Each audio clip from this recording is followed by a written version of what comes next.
먼저 사도신경으로 우리의 신앙을 고백하겠습니다. 전능하사 천지를 만드신 하나님 아버지를 내가 믿사오며 그 외아들 우리 주 예수 그리스도를 믿사오니 이는 성령으로 잉태하사 동정녀 마리아에게 나시고 본디오 빌라도에게 고난을 받으사 십자가에 못 박혀 죽으시고 장사한 지 사흘 만에 죽은 자 가운데서 다시 살아나시며 하늘에 오르사 전능하신 하나님 우편에 앉아 계시다가 저리로서 산자와 죽은 자를 심판하러 오시리라. 성령을 믿사오며 거룩한 공예와 성도가 서로 교통하는 것과 죄를 사하여 주시는 것과 몸이 다시 사는 것과 영원히 사는 것을 믿사옵나이다. 아멘.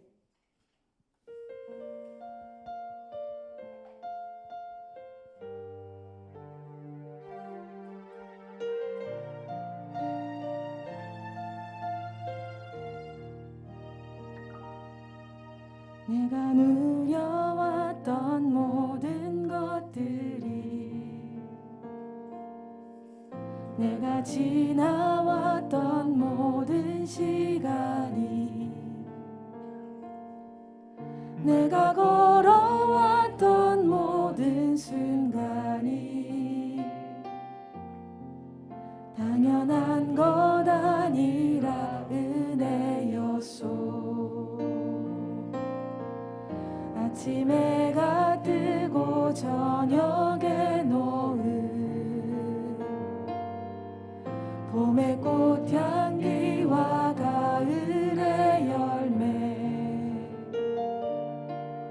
변하는 계절의 모든 순간이 당연한 것 아니라 은혜였소. 모든 것이 은혜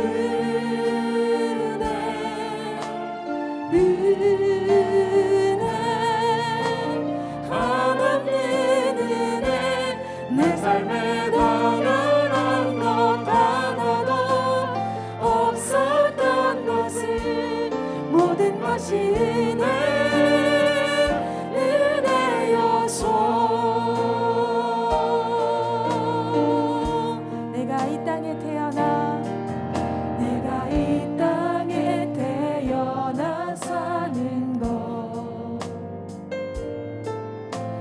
우리 나이 시절과 지금까지 숨을 쉬며 살며 꿈을 꾸는 삶 당연한 건 아니라 은혜여서 내가 하나님의 자녀로 살며 오늘 찬양하고 예배하는 삶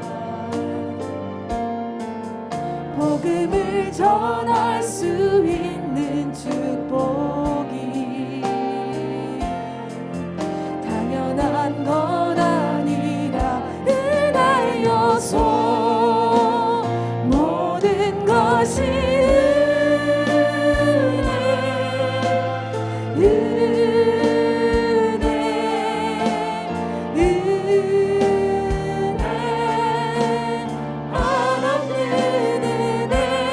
내 삶에 당연한 것 하나도 없었던 것은 모든 것이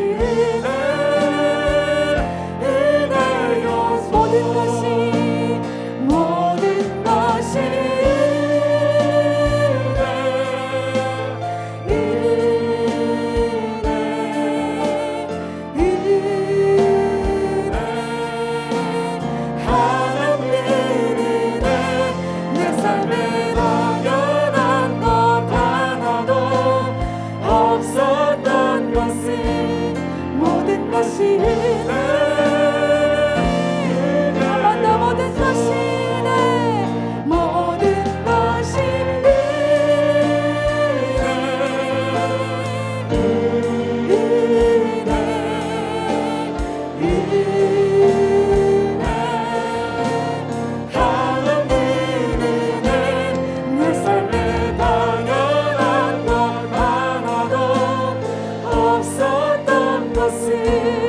모든 것이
신실하십니다. 영원히 변함없으십니다. 오늘도 그 사랑을 의지하여 주의 보좌 가운데 더욱더 담대히 나아갑니다. 할렐루야.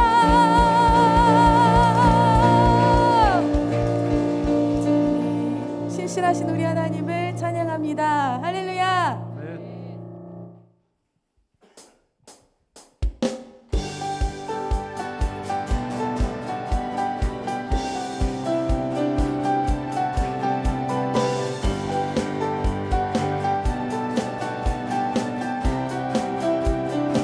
신실하신 신실하신 놀라워 죄인의 마음 흔드네 자비의 물가로 인도하시니 그 무엇도 끊지 못해 주여 기억하소서 주 백성 자녀들 신실한 주님의 약속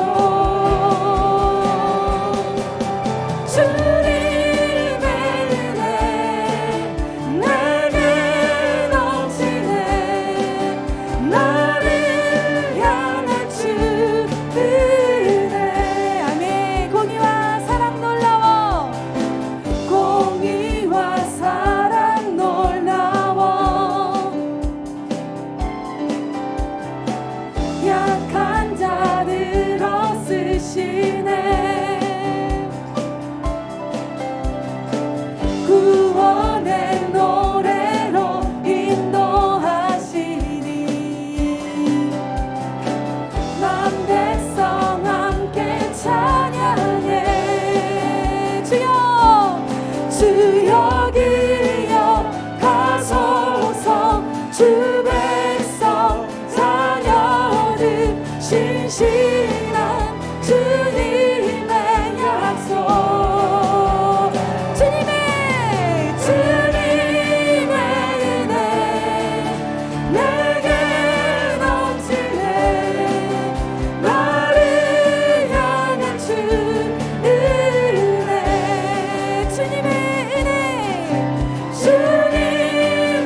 은혜 내게 넘치네 나를 향한 주 은혜 주여 기억하소서 주여 기억하소서 주 백성 자녀들 신실한 주님의 약속 주여 기억하소서 주여 기억하소서 주 백성 자녀들 신실한 주님의 약속 주님의 은혜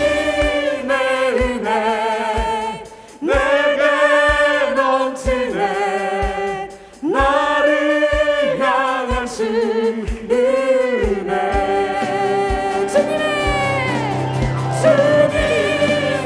은혜 내게 넘치네 나를 향한 주 주님의 은혜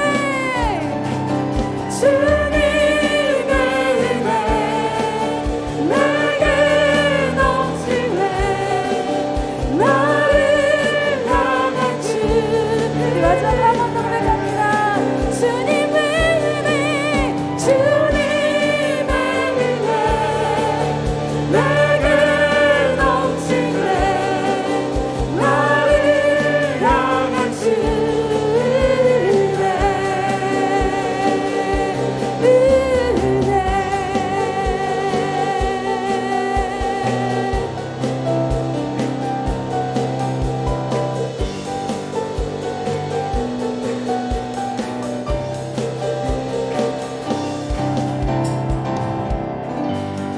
우리에게 항상 넘치는 은혜를 베푸시는 주님을 찬양합니다.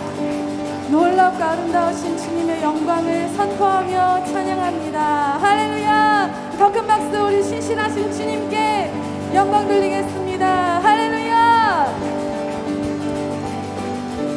영원히 신실하신 주님의 이름을 높여드립니다.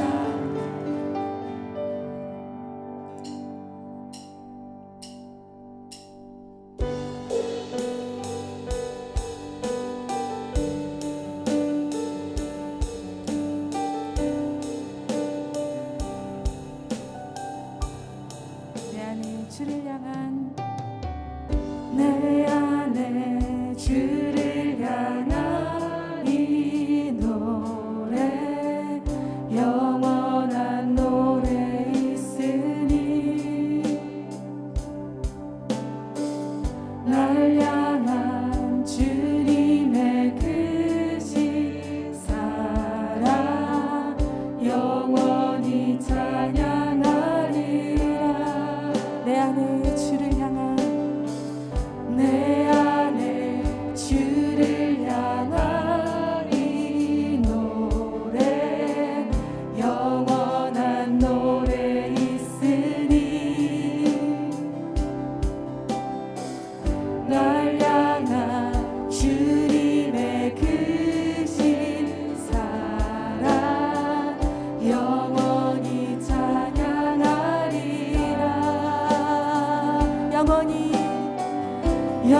아버지, 우리 예배 가운데 주의 성령으로 우리를 다스리시고 우리의 마음이 주님을 바라보며 주님 앞에 겸손하도록, 주님만을 의지하도록, 주님 한 분만을 사모하고 사랑하도록 우리의 마음을 기경하시고 부드럽게 하여 주옵소서.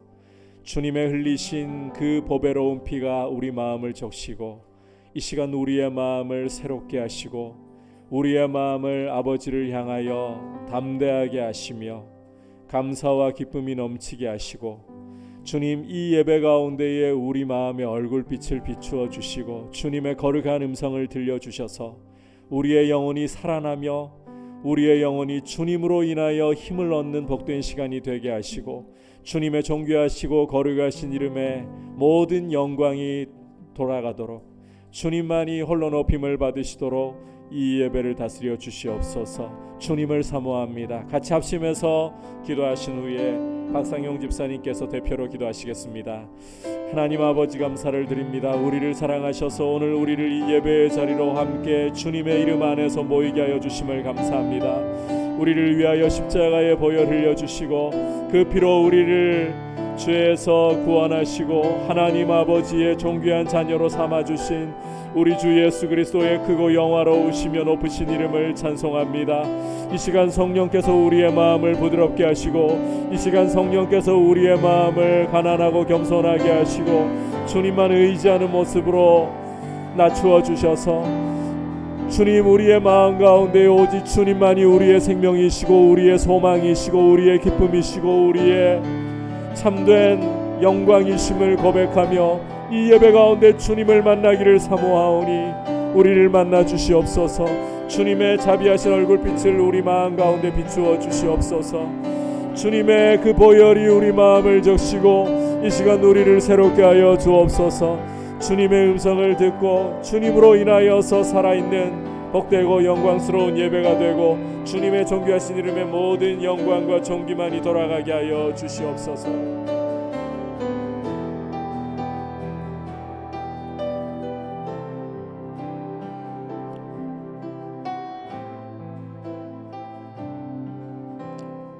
기도드리겠습니다.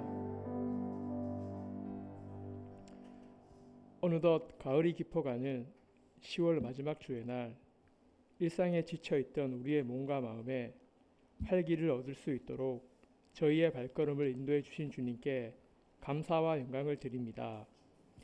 힘든 코로나 기간 동안 멈춰버린 우리 일상의 시간을 인내하며 견딜 수 있었던 것은 나 혼자만의 힘이 아닌 우리 민들레 성도들의 사랑이 있었음을 고백합니다.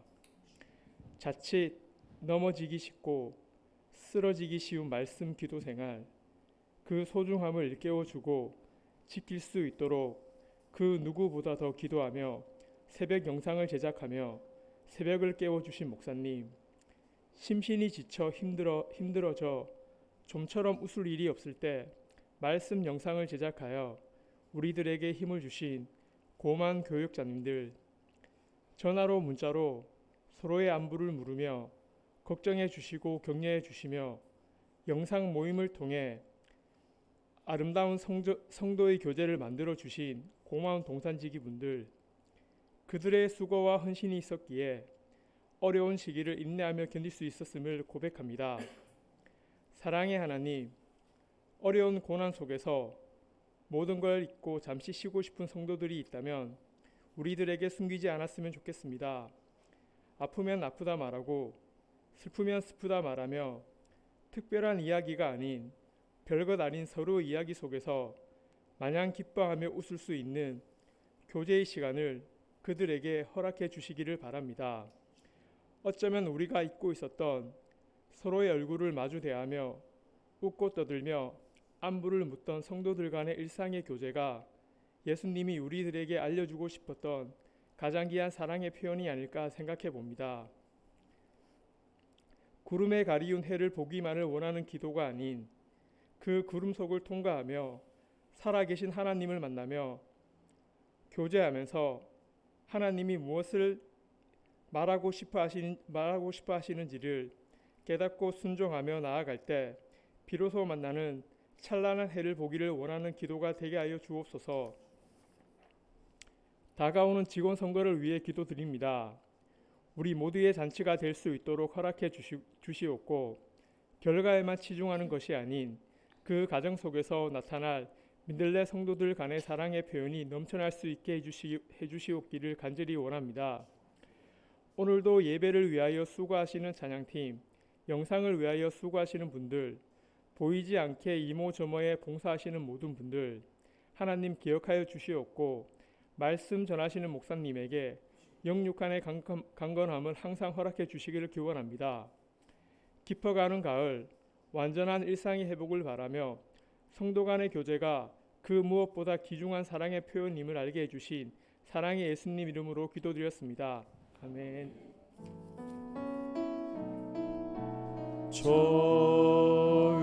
저위신 하나님, 저위신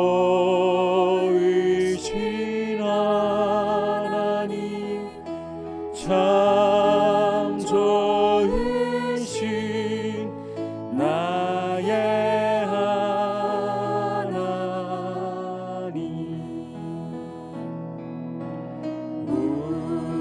우리의 기도를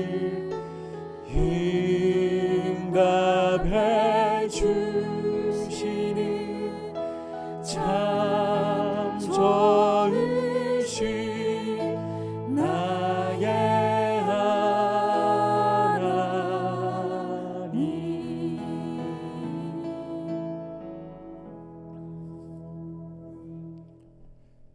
교회 소식 전해드립니다.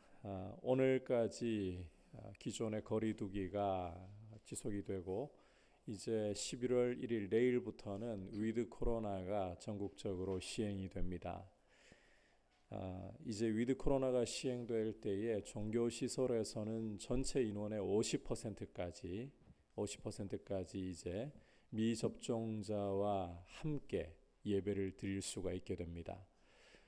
접종 완료자들만 드린다 그러면 인원의 제한이 없어지게 됩니다. 하지만 교회는 또 접종을 받으신 분도 있고 사정상 못 받으신 분도 계시고 그래서 50% 이렇게 내일부터는 모일 수 있게 된다는 점을 기억하시고 다만 이제 거리를 1m를 띄워야 되는 부분은 유지가 되고 있습니다.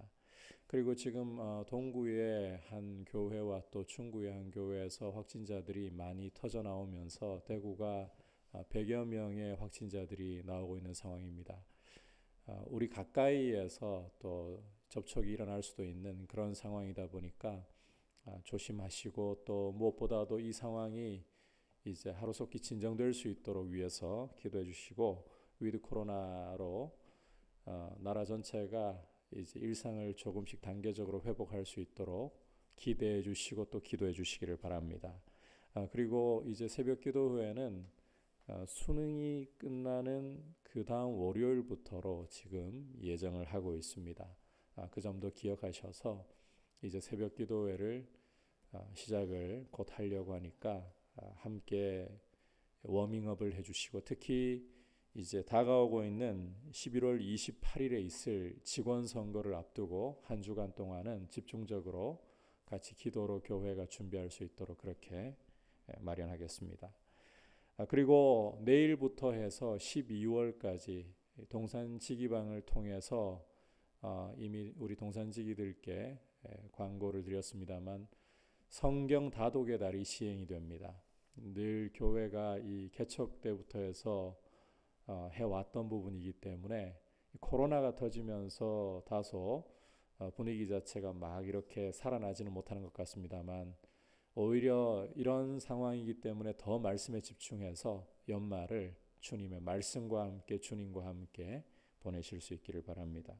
자, 그리고 오혜련 자매님 결혼 때 이제 감사해서 오혜련 자매님 어머니께서 떡을 주문을 해서 오늘 성도님들께서 하나씩 가져가실 수 있도록 그렇게 준비를 하셨습니다. 나가실 때 하나씩 받아가시면 되겠습니다. 이제 주님 앞에 봉헌 드리도록 하겠습니다.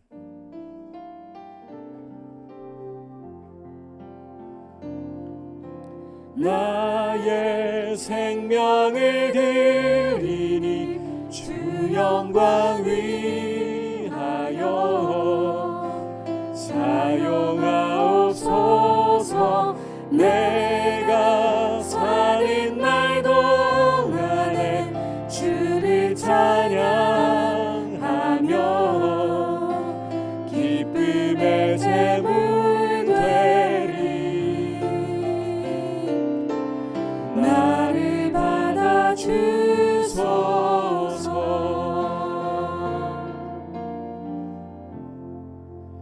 하나님 아버지, 주님 앞에 올려드리는 이 귀한 예물을 그저 재물만이 아닌 우리의 마음과 우리의 사랑과 우리의 고백을 담아 주님께 올려드리며, 모든 것이 주님께로부터 왔고 주님만이 우리 삶의 생명이시고 소망이시고 기쁨이심을 고백하며 올려드립니다.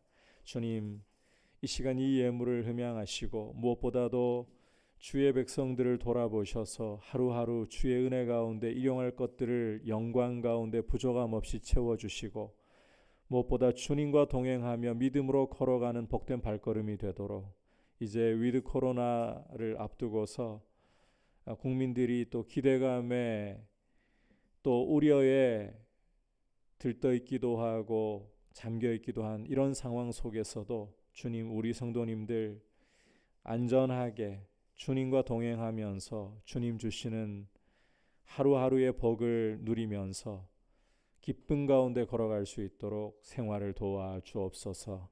예수님의 이름으로 기도드립니다. 아멘. 할렐루야.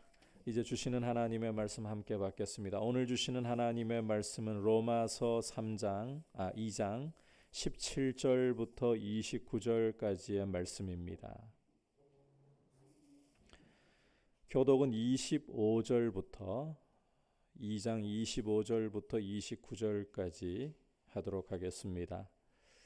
내가 율법을 행하면 할례가 유익하나 만일 율법을 범하면 내 할례는 무할례가 되느니라.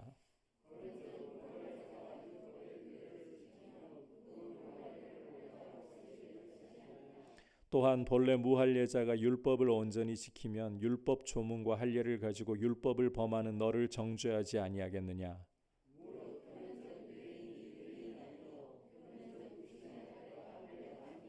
다 같이 오직 이면적 유대인이 유대인이며 할례는 마음에 할지니 영에 있고 율법 조문에 있지 아니한 것이라. 그 칭찬이 사람에게서가 아니요 다만 하나님에게서니라. 아멘. 옆에 분들과 인사 나누겠습니다. 사랑하고 축복합니다. 성령 충만하십시오. 성경이 다루고 있는 아주 중요한 질문 중에 하나는 누가 참 유대인인가? 좀 더 구체적으로 누가 참 하나님의 백성인가 하는 점입니다. 유대인이라는 호칭은 여러분께서 잘 알고 계시는 이스라엘의 조상인 야곱, 이 야곱의 넷째 아들인 유다에게서, 찬송이란 이름의 뜻이죠, 유다에게서 비롯이 된 것입니다. 이것은 하나님의 자녀 혹은 선민을 가리키는 유대인들에게 굉장히 자긍심을 심어주는 호칭이었습니다. 아브라함의 혈통에서 난 유대인들은 우리 유대인들이야말로 하나님의 자녀, 하나님의 은총을 받는 사람들이 아니면 누가 그러한 사람들이겠는가. 그리고 그것을 보증해 주는 것이 그들이 가지고 있는 율법과 할례라고 굳게 믿고 있었습니다. 굉장한 자부심 속에 살고 있는 거죠. 그렇다면 유대인 중에서 유대인을 자처하고 또 사람들에게 그렇게 존경받는 바리새인들이야 두말할 필요가 없을 것 같습니다. 하지만 이들의 자부심과 자랑대로 과연 아브라함의 혈통에서 태어나기만 한다면 정말 참 유대인, 참 하나님의 자녀인가? 이 질문을 던져야 하는 거예요. 세례 요한이 요단강에서 회개의 세례를 전하고 있을 때에 바리새인들이 요한을 찾아온 것을 우리가 복음서에서 읽을 수가 있습니다. 물론 그들은 다른 사람들처럼 회개하고 세례를 받기 위해서 요한에게 나온 것이 아니었습니다. 사람들이 점점 요한에게 몰려들고 요한의 이름이 소문이 나기 시작하니까 그 가운데 이 요한이 혹 기다리고 있던 메시아가 아닐까 이런 기대감이 자꾸 증폭되니까 의심의 눈초리로 요한을 조사하기 위해서 이들이 온 것이었습니다. 주목할 것은 요한이 이들을 보고 자신에게 나오는 이 바리새인들을 보고 독사의 자식들아, 이 독사의 자식들이라고 강하게 책망하면서 너희가 속으로 아브라함의 자손이라고 생각하지도 말라. 아브라함의 자손이라고 생각하지도 말라. 이렇게 강하게 경고를 했다는 점입니다. 더 중요한 사실은 우리 주님도 바리새인들을 가리켜서 독사의 자식이라고, 회칠한 무덤이라고, 외식하는 자들이라고 비난을 하시면서 너희가 천국의 문을 아예 가로막고서는 너희 자신도 안 들어갈 뿐더러 들어가려고 하는 사람들을 못 들어가게 하면서 배나 지옥 자식이 되게 만들어버린다. 이렇게 화가 있다라고 선언을 하신 것을 마태복음 23장에서 읽을 수가 있습니다. 자, 요한이, 세례 요한이 누구보다도 우리 주님이 유대인 중에 유대인을 자처하는 이 바리새인들을 이렇게 책망하시고 이렇게 호되게 경고하셨다면 정말 아브라함의 혈통에서 태어났기 때문에 자동으로 참 유대인, 참 하나님의 자녀가 되는 것인가? 오늘 우리가 함께 살펴볼 말씀은 바로 이 부분에 대해서 대답을 주고 있습니다. 누가 참 유대인인가? 라는 질문에 대한 답을 주는 내용이라는 것입니다. 참고로 로마서 1장 18절에서부터 우리가 계속해서 보게 될 3장 18절까지 말씀은 이 심판의 맥락 속에 있다는 걸 기억하셔야 돼요. 오늘 말씀도 구원받는 방법을 이야기하는 게 아닙니다. 행위 이야기가 나오고 행위로 의롭다 하신다라는 이런 그 비슷한 뉘앙스가 나온다고 구원받는 방법 이야기하는 게 아니에요. 심판의 당위성을 이야기하는 맥락 속에 있어요. 이 점을 염두에 두고서 이제 말씀을 통해서 누가 참 유대인인가 이 메시지를 함께 듣도록 하겠습니다. 첫 번째로 주시는 메시지는 하나님은 말씀을 소유했느냐가 아니라 말씀대로 순종했느냐를 물으십니다. 하나님께 중요한 것은 말씀의 소유가 아니라 말씀대로 순종하느냐라는 점이에요. 함께 17절에서부터 20절까지 다소 길지만 같이 읽도록 하겠습니다. 시작. 유대인이라 불리는 내가 율법을 의지하며 하나님을 자랑하며 율법의 교훈을 받아 하나님의 뜻을 알고 지극히 선한 것을 분간하며 율법에 있는 지식과 진리의 모본을 가진 자로서 어리석은 자의 교사요 어린아이의 선생이라고 스스로 믿으니. 함께 읽은 17절 말씀부터 바울은 자신이 표적으로 삼고 말씀을 전하는 이들이 유대인이라는 사실을 밝히 드러내면서 유대인 너희들 역시 하나님의 진노하심을 피할 길이 없다라는 사실을 밝히 드러내고 있습니다. 사실 로마서 2장을 시작하면서부터 바울은 유대인들을 겨냥해서 너희 유대인들이 하나님 자녀라고 이렇게 강하게 책망을 해오고 경고를 해온 것이었습니다. 바울이 말한 남을 판단하면서도 같은 일을 하는 사람아, 그게 바로 유대인들을 가리키는 우회적인 표현이었어요. 직설타를 날린 게 아니라 우회적으로 그렇게 표현한 것이었습니다. 처음부터 유대인이라고 밝히지 않고 이렇게 애둘러서 바울이 표현을 한 이유는 유대인들은 이 자기들에 대한 비난이 오면 굉장히, 누구든 그렇지만 특히 유대인들은 자기들에 대한 비난이 오면 나를 굉장히 사납게 세우는 사람들입니다. 그래서 그 경계심을 풀고 유대인들도 인정할 수밖에 없는 이야기를 통해서 그들을 코너로 사실은 몰아 넣어 버리려는 거예요. 그게 바울의 의도인 거예요. 무슨 이야기인가 하면 유대인이 아닌 제3자 이야기를 하는 것처럼 바울이 표현을 해서 유대인들 경계심을 풀어놓고는 하나님은 외모를 취하지 않으시고 각 사람의 행위대로 심판하시는 분이다. 이렇게 이야기하면 유대인들도 받아들일 수밖에 없다는 거예요.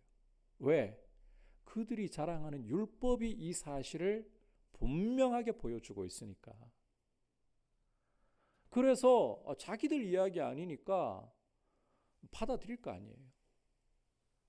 그러면 결국 유대인들은 자승자박하는, 자기가 스스로 줄로 자기 몸을 묶어버리는, 자신을 코너로 몰아넣어버리는 그런 결과를 맞게 되는 거예요. 성경이 분명히 하나님은 외모로 사람을 취하지 않으시고 행위대로 심판하신다.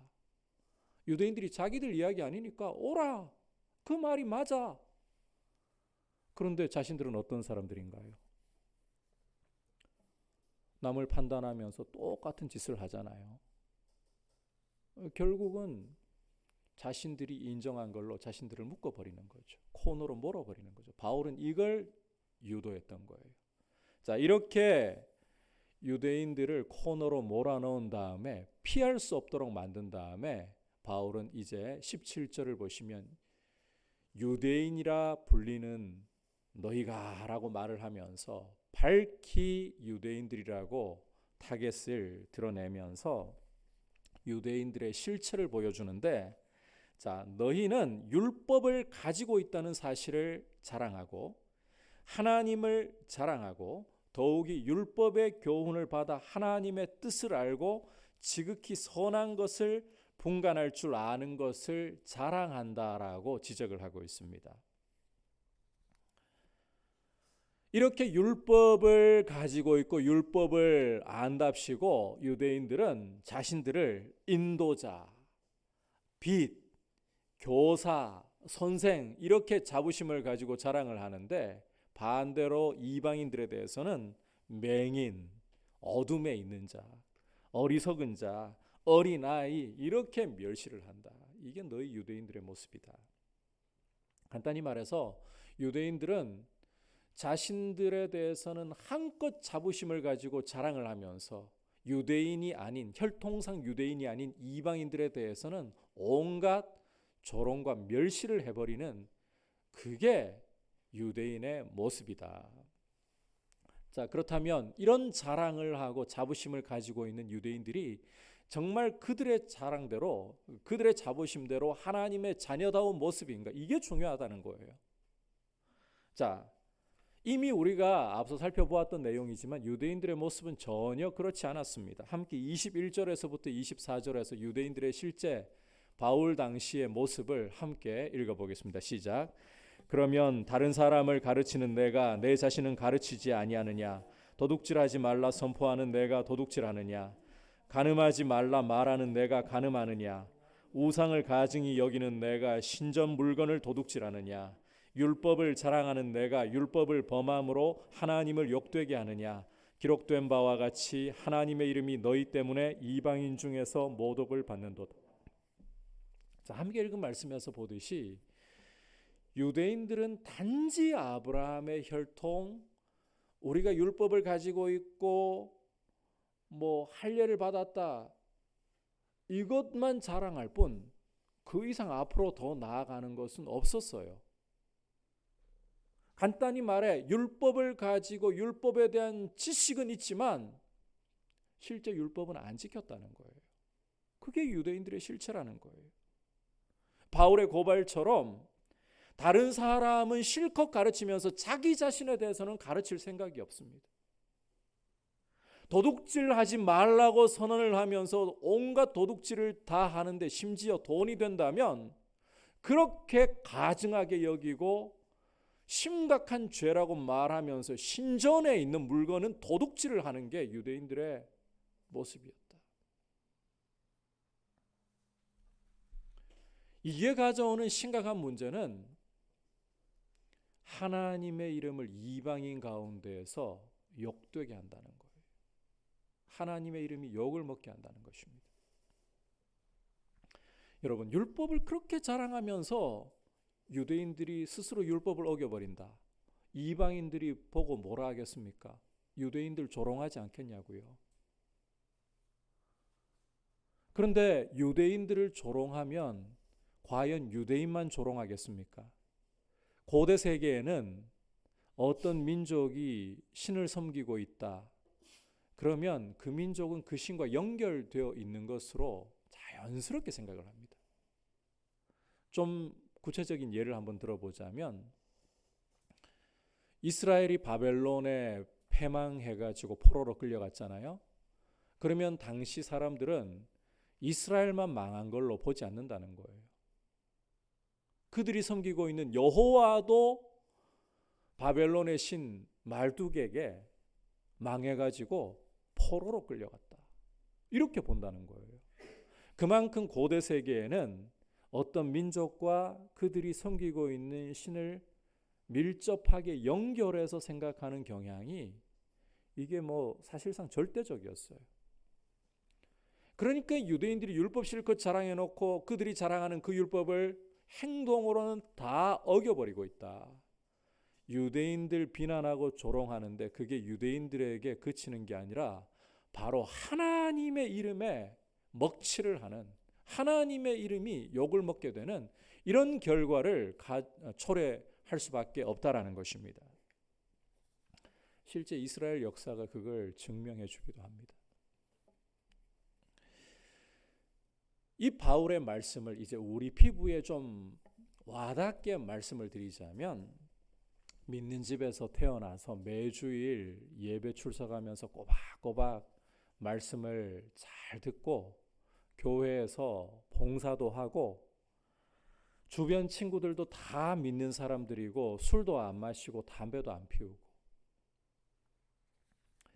이렇게만 생활하면 자동적으로 하나님의 자녀이고 하나님의 은총을 받은 줄로 아는데, 중요한 것은 그런 외적인 것이 아니고 정말 하나님의 자녀답게 행실이 말씀을 따라 순종하는 모습이냐,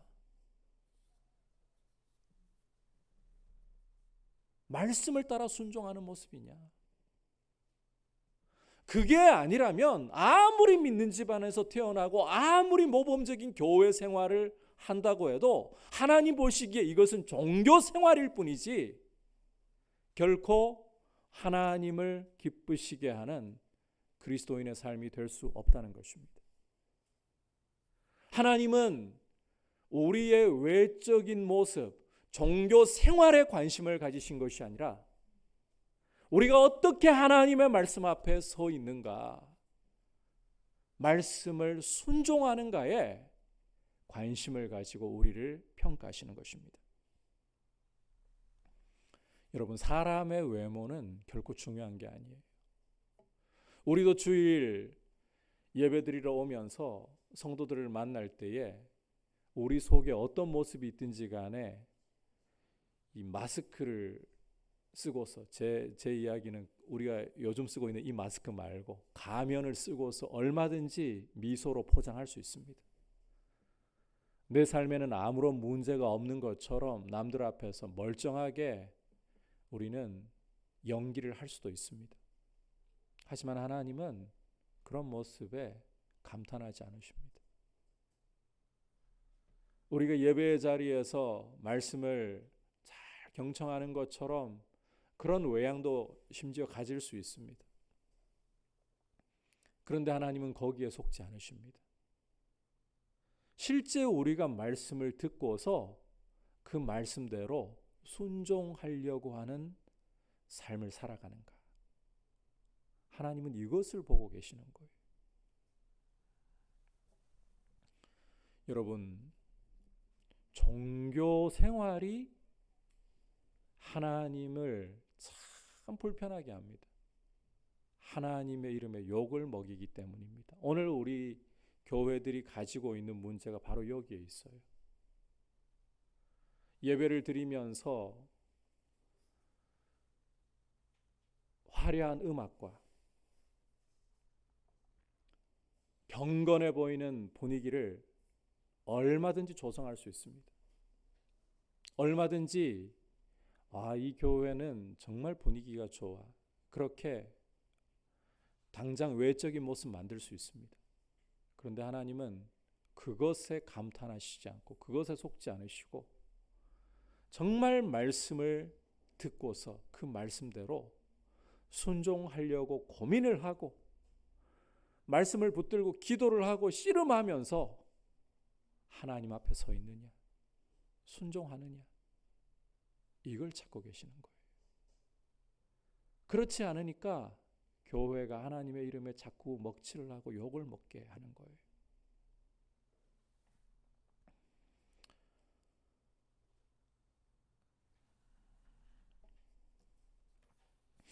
참 이런 이야기 하는 게 굉장히 불편하면서도 현실이에요. 우리 목사들이 너무 잘못하는 게 많은 것 같아요.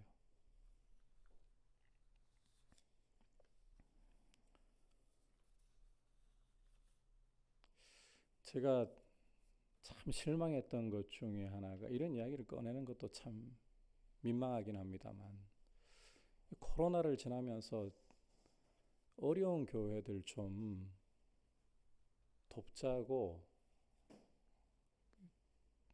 저희 교회 이야기하는 거 아니에요.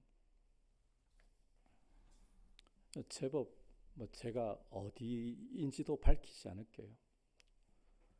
돈이 꽤 쌓였더라고요. 1000 단위로 쌓였더라고요. 코로나라 가지고 모이지도 못하고 무슨 행사를 할 수 있는 것도 아니고, 제가 임원이어 가지고 이거 좀 어려운 교회들을 위해 가지고 나누면 어떻겠습니까? 그랬더니 그런 용도로 쓰려고 하는 거 아니다. 해외에 말이 수련회지 놀러 가는 거죠. 이 용도를 위해 가지고 이거 모아놓은 건데, 설사 우리 목회자들이 이거 동의했다 치자, 장로들이 허락할 줄 아나, 딱 이런 표현을 쓰시더라고요. 속으로 물 하나 받나 물 하나 받나.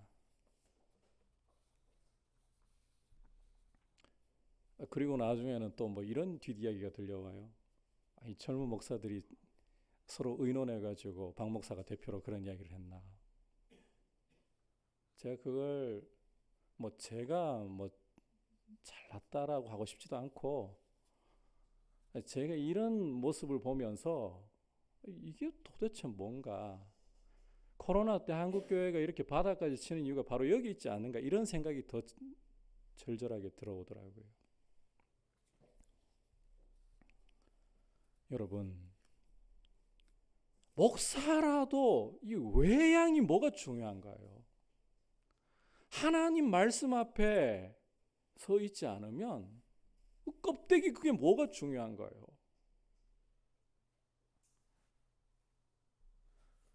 이런 모습은 하나님의 이름에 욕을 먹이는 일이라는 것을 오늘 이 말씀이 우리에게 보여주고 있는 것입니다. 외양이 중요하지 않습니다. 하나님은 말씀을 순종하느냐, 이걸 묻고 계신 겁니다. 우리가 두렵고 떨리는 마음으로 하나님의 말씀 앞에서 우리가 아무리 순종을 하려고 해도 하나님의 말씀을 온전하게 100% 순종할 수도 없어요. 이 죄가 남아있는 육신의 몸 가운데에서는 불가능해요. 그러나 어떻게 해서든 하나님의 말씀이 내 삶 가운데 이루어지기를 원하는 마음으로 기도하고 회개하고 씨름하면서 그 가운데 주님이 은혜를 주시고 능력을 주심으로 말씀이 우리 가운데 이루어지고 하나님의 역사가 이루어지는 거, 이거 보려고 해야 되지 않겠습니까? 이런 모습으로 우리가 서 있기를 주님의 이름으로 축복합니다. 이제 두 번째 메시지는 따라합시다. 참 유대인은 이면적 유대인입니다. 함께 25절과 26절을 읽도록 하겠습니다. 시작. 내가 율법을 행하면 할례가 유익하나 만일 율법을 범하면 내 할례는 무할례가 되느니라. 그런즉 무할례자가 율법의 규례를 지키면 그 무할례를 할례와 같이 여길 것이 아니냐. 자, 함께 읽은 말씀에서 이제 바울은 율법과 할례의 문제를 다루면서 참 유대인이 누구인가를 다시금 제대로 정의를 해주고 있습니다. 바울은 먼저 유대인들에게 내가 율법을 행하면 너의 할례가 유익하다. 그러나 율법을 범한다면 너의 할례는 완전히 무할례가 되어버리는 거다. 형식 외에 남는 게 없는 것이다. 이렇게 선언을 하고 있습니다.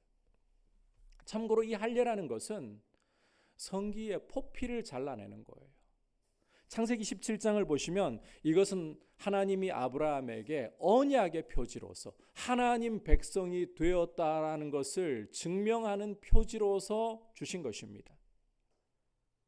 하나님 백성이 되었으니까 더 이상 너의 육체를 따라 육체의 판단과 육체의 생각을 따라 살아가지 말고 육체를 베어내어 버리라.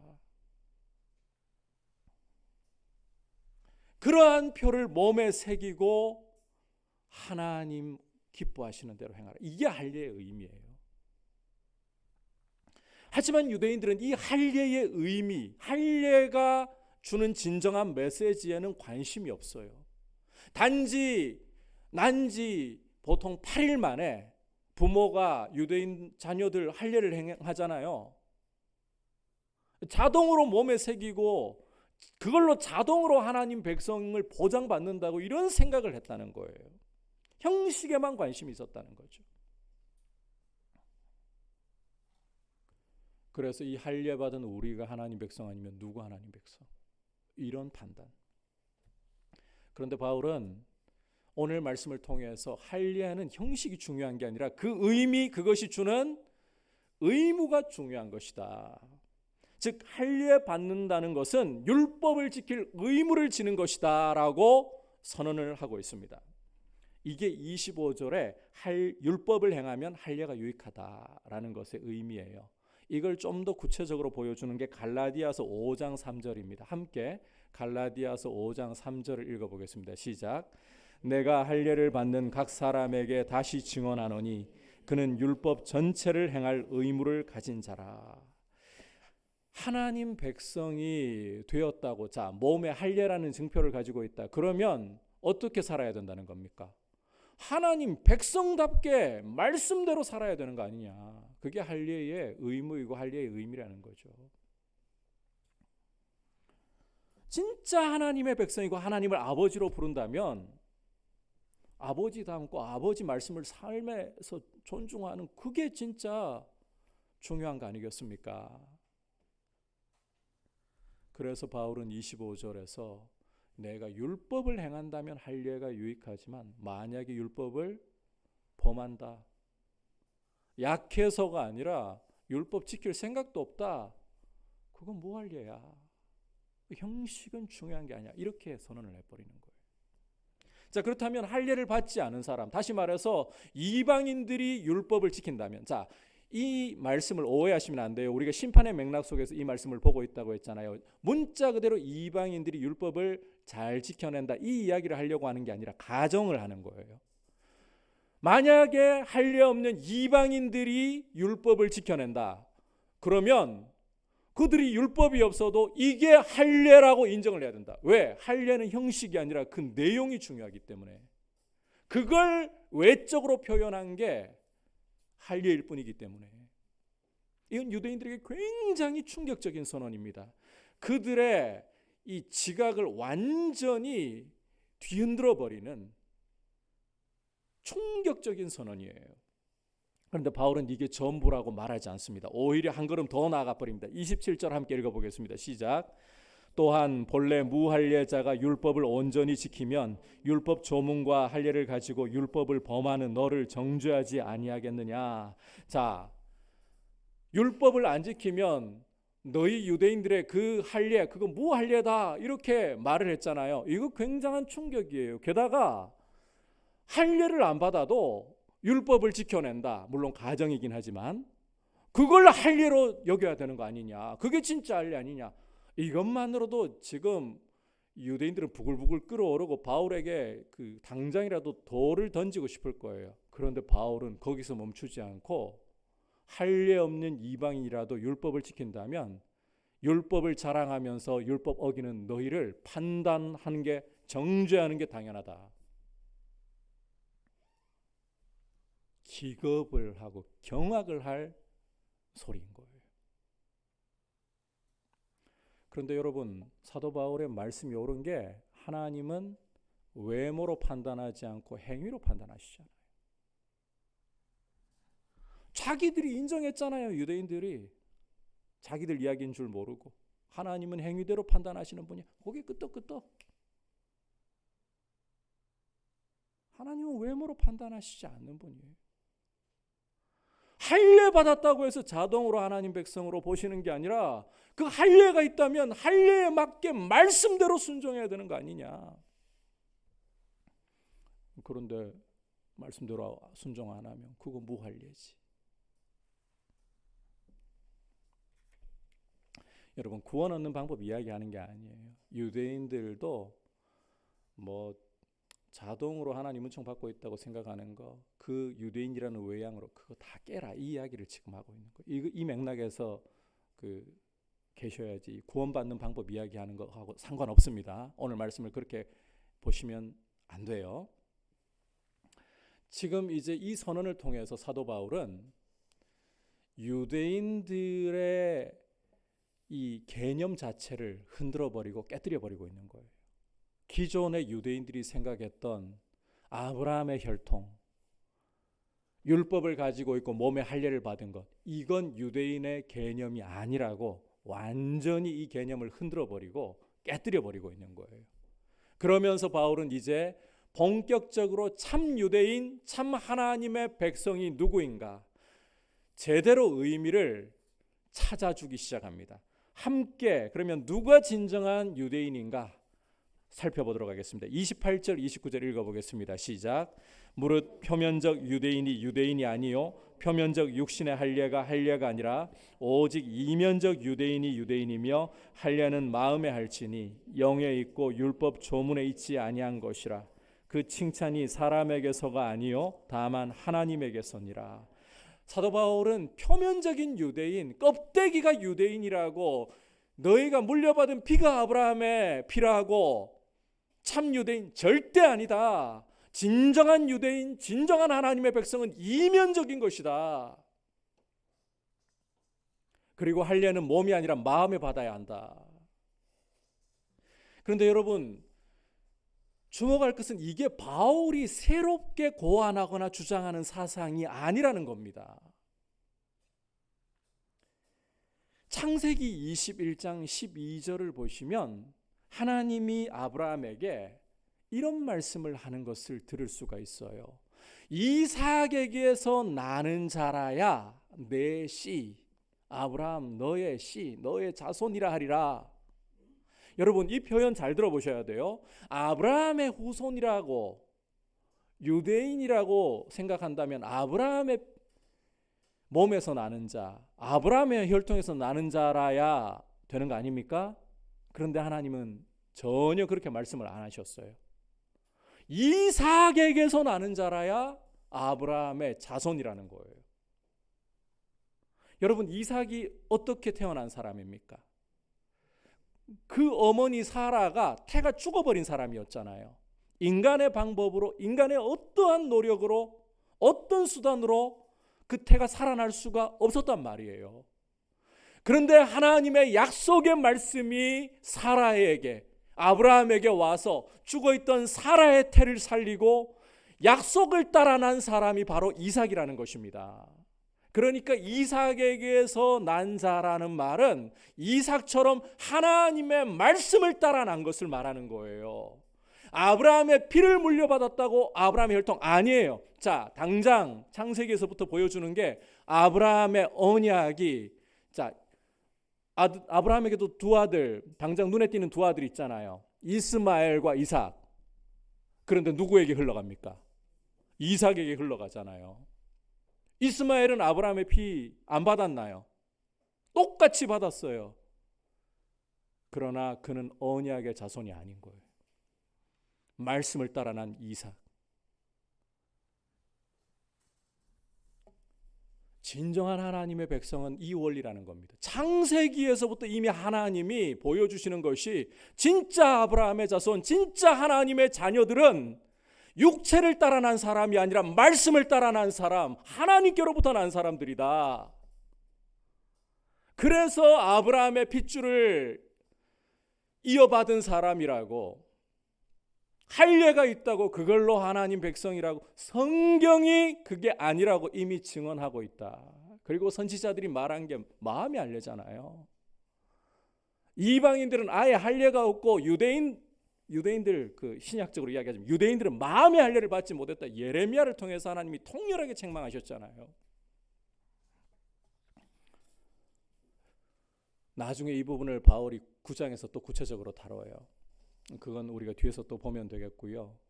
요한복음 1장에서도 이 이야기를 이런 표현을 써서 말씀하고 있습니다. 함께 12절과 13절, 요한복음 1장 12절 13절 읽어보겠습니다. 시작. 영접하는 자 곧 그 이름을 믿는 자들에게는 하나님의 자녀가 되는 권세를 주셨으니 이는 혈통으로나 육정으로나 사람의 뜻으로 나지 아니하고 오직 하나님께로부터 난 자들이니라. 여러분, 참 유대인은 혈통으로 나는 게 아니에요. 사람의 뜻으로 나는 게 아니에요. 오직 하나님에게서. 바꿔 말하면 예수 그리스도에 대한 복음을 듣고 그 말씀을 믿음으로써 하나님의 백성으로 나는 거예요. 우리 위에 십자가에 죽으시고 부활 승천하셔서 하나님 보좌 우편에서 우리를 위한 영원한 중보자가 되시고 장차 다시 오셔서 세상을 심판하실 우리 주 예수 그리스도, 오직 그분을 믿음으로써, 그분의 복음을 믿음으로써 사람이 어떤 배경에서 태어났느냐, 그가 어떠한 사람이었느냐가 상관없이 참 유대인, 참 하나님의 자녀가 되는 것입니다. 성령으로 마음의 할례를 받는 게 바로 그거예요. 예수님을 믿는 것. 이제 예수 그리스도를 믿고 성령이 우리에게 오셨다면 여러분, 우리의 출신은 중요하지 않습니다. 우리가 세상적으로 누구인가는 중요하지 않습니다. 하나님은 예수 그리스도를 믿고 말씀을 따라 났느냐, 이것을 보신다면 너희가 나의 백성이라, 너희가 나의 자녀라. 그리고 우리에게 기대하시는 거예요. 성령으로 마음의 할례를 베푸신 것이기 때문에 말씀을 따라, 껍데기로 우리를 보이는 게 아니라 말씀을 따라 순종하느냐, 이것을 우리에게 기대하시는 거예요. 하나님 앞에서 우리의 어떠한 외모가 아닌 오직 예수 그리스도를 믿음으로 값없이 의롭다 하시고 하나님의 은총을 있게 하시고 자녀 삼아 주신 이 은혜에 감사하면서 이제 내 안에 성령이 계시기에 나는 말씀을 따라 살겠습니다. 때로는 말씀 따라 살려고 하다가도 넘어질 수 있지만 여러분, 순종을 하려고 하다가 넘어질 때에는 하나님이 우리에게 긍휼을 베푸시고 잡아주십니다. 그러나 불순종을 작정하고 넘어지는 건 다른 문제가 돼요. 연약한 것은 잡아주십니다. 말씀 순종하려고 하다가 넘어지는 것 두려워하지 말고 내 안에 성령이 계시기에 용기 내어서 오늘도 말씀의 길로 내 걸음을 내딛겠습니다.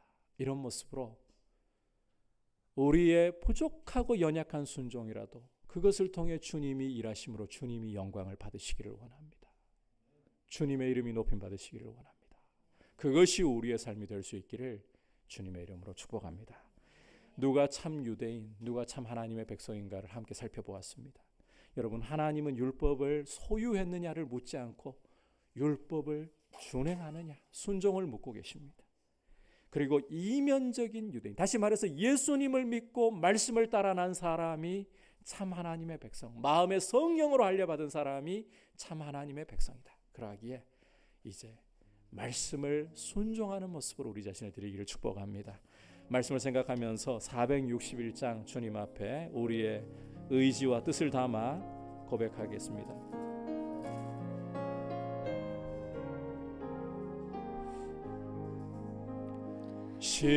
십자가를 질 수 있나 주가 물어보실 때 죽기까지 따르오리 성도 대답하였다.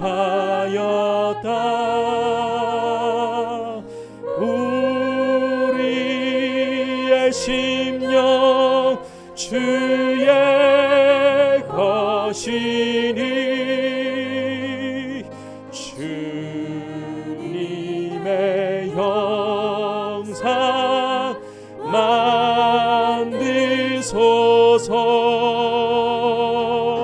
주 인도 따라 살아갈 동안 사랑과 충성 늘 바치오리다. 너는 기억하고 있나 구원받은 강도를 그가 회개하였을 때 낙원 허락받았다.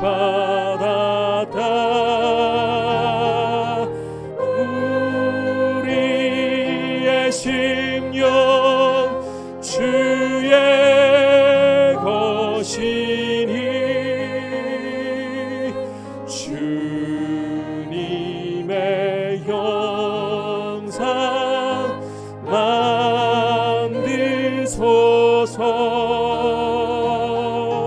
주 인도 따라 살아갈 동안 사랑과 충성 늘 바치오리다. 걱정 근심 어두운 그늘 너를 둘러 덮을 때 주께 내 영 맡기겠나 최후 승리 믿으며. 우리의 심령 주의 것이니 주님의 형상 만드소서. 주 인도 따라 살아갈 동안 사랑과 충성 늘 바치. 사랑과 충성 늘 바치겠습니다. 사랑과 충성 늘 바치오리다. 함께 기도하면서 주님은 나의 외양에 나의 껍데기에 관심을 두시지 않고 정말 내 속 사람이 어떠한가를 보고 계십니다.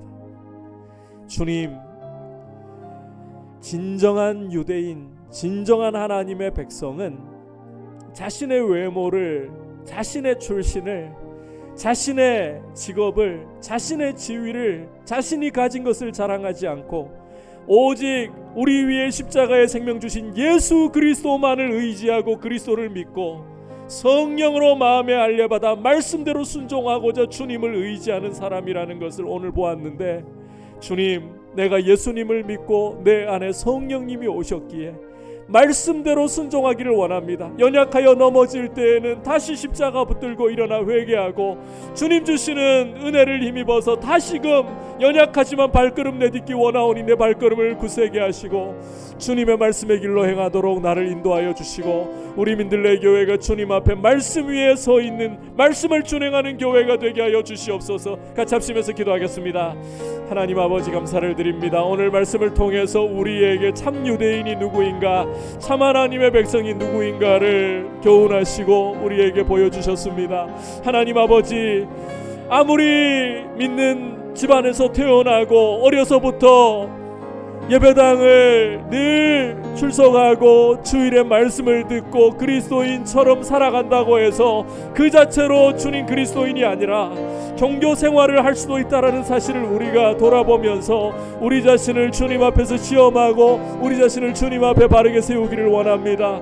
참 하나님의 백성은 우리 자신을 의지하지 않고 우리에게 소망이 있다라고 조금도 생각하지 않고 오직 우리 위에 십자가에 죽으시고 보혈 흘려주신 예수 그리스도만을 믿고 성령으로 마음의 할례를 받은 사람이고 말씀의 길로 준행하는 사람이라고 하셨습니다. 이 길로 걸어가도록 인도하여 주시고 주님을 더욱더 의지하고 주님만을 사랑하고 주님 연약하지만 우리의 걸음을 말씀의 길로 내딛도록 성령께서 우리의 걸음을 지도하시고 주장하셔서 주님의 말씀이 이루어져가는 삶이 될 수 있도록 주님의 이름에 영광을 드릴 수 있도록 주님 우리를 사용하여 주시옵소서. 주님만을 기쁘시게 하는 길을 걸어가기 원하오니 주님 인도하여 주시옵소서. 오 주님, 우리 민들레 교회가 이렇게 말씀 위에 서 있는 교회가 되게 하시고 오직 주 예수의 이름만을 자랑하고 하나님 아버지 이름을 위해 드려질 수 있도록 주님 도와주시옵소서.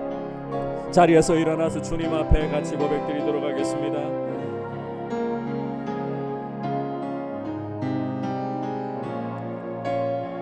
십자가를 질 수 있나? 1절 다시 고백드리겠습니다. 십자가를 질 수 있나? 주가 물어보실 때 죽기까지 따르오리. 성도 대답하였다.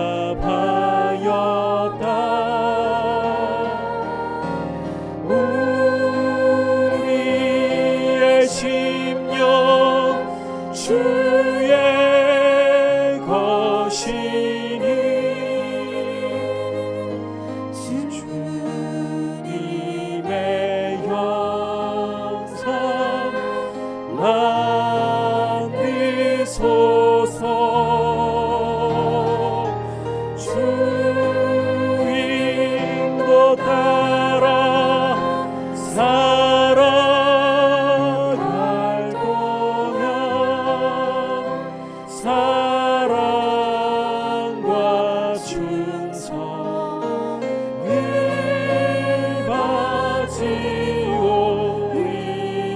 사랑과 충성을 사랑과 주님께 늘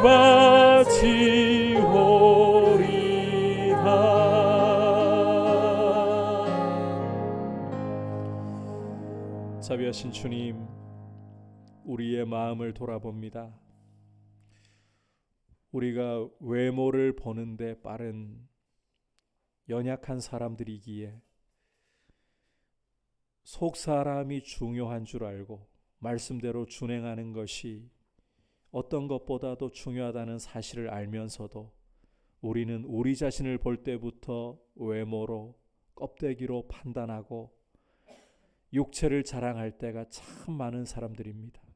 우리의 이와 같은 어리석고 참 우둔한 모습을 주님의 보혈에 적셔주셔서 껍데기를 벗기시고 참으로 주님의 십자가 공로만을 의지할 것 외에 말씀을 따라 복음을 따라 순종할 것 외에 아무것도 없다는 사실을 겸허히 인정하고 성령으로 마음의 할례를 받았기에 성령을 모시고 있기에 성령님 인도하심을 따라 우리 삶 가운데 연약하고 넘어질지라도 십자가 붙들면서 말씀의 길로 한 걸음 한 걸음 내딛고 오직 우리 아버지의 이름에만 영광을 드리는 길을 걸어가게 하여 주옵소서. 우리 주 예수 그리스도의 크신 은혜와 하나님 아버지의 지극하신 사랑과 성령 하나님의 감화감동 충만하게 하시는 은혜의 역사가 참 유대인답게 말씀의 길로 행하며 오직 우리 아버지와 우리 주 예수 그리스도께 영광과 존귀를 드리기를 원하는 모든 주의 백성들 위에, 열방을 섬기시는 선교사님들 위에 이제부터 영원토록 함께 계시기를 간절히 축원하옵나이다. 아멘.